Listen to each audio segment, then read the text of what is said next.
Okay guys, so in this video gonna cover the domain of logarithmic functions. So a couple of things to understand here. The b here is the base, the g of x here is the what we call the argument of the log.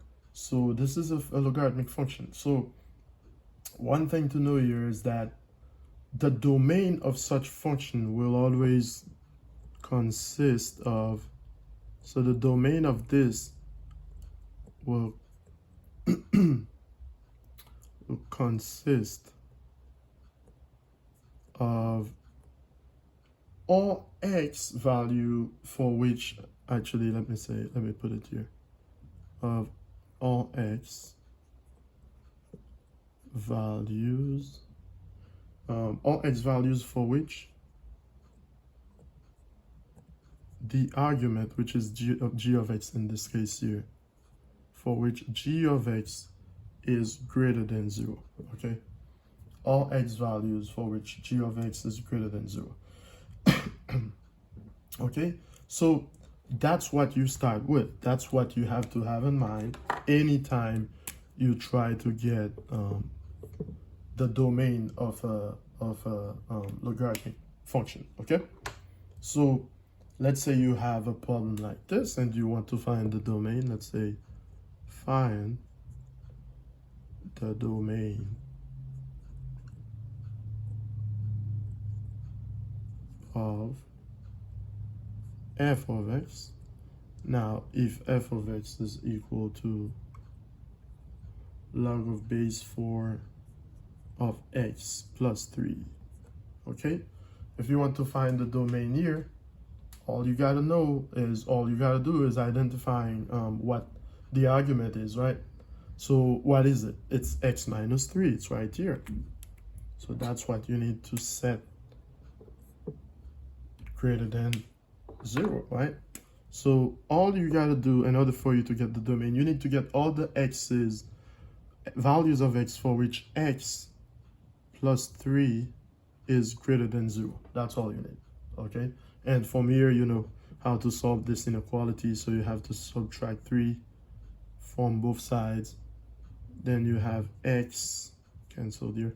X is greater than negative 3. Now you just need to get this interval, those values.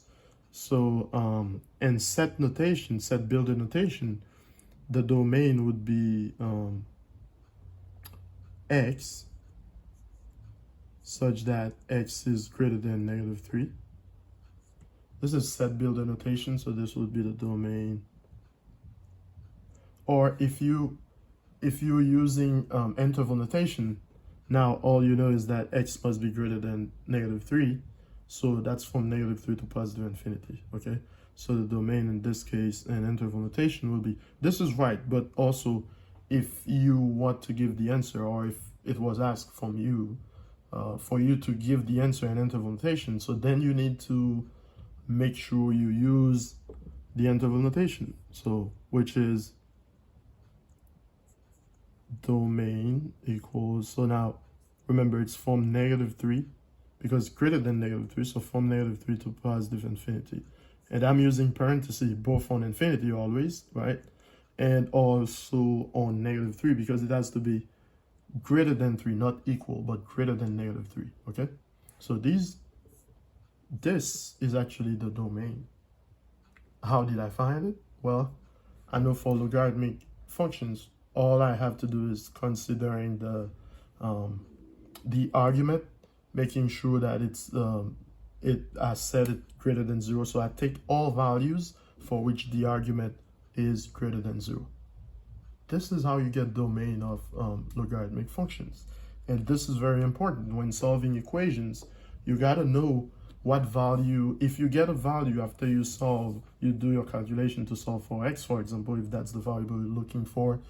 If you get a value for x, you need to make sure it won't make the argument negative, because if it becomes negative, then that must be rejected. It won't be a value that is in the domain. All values in the domain will make this positive, okay? Because it will work. It will just give you remember that x is an input value. When you put it in, it must give you an output value. Now, such values would not give you an output value because it would make the argument negative. Okay, you can always check with your calculator. Log of something negative will not give you an actual answer. It will give you an error. Okay, thank you. That's all I had for you. So this is domain of logarithmic functions.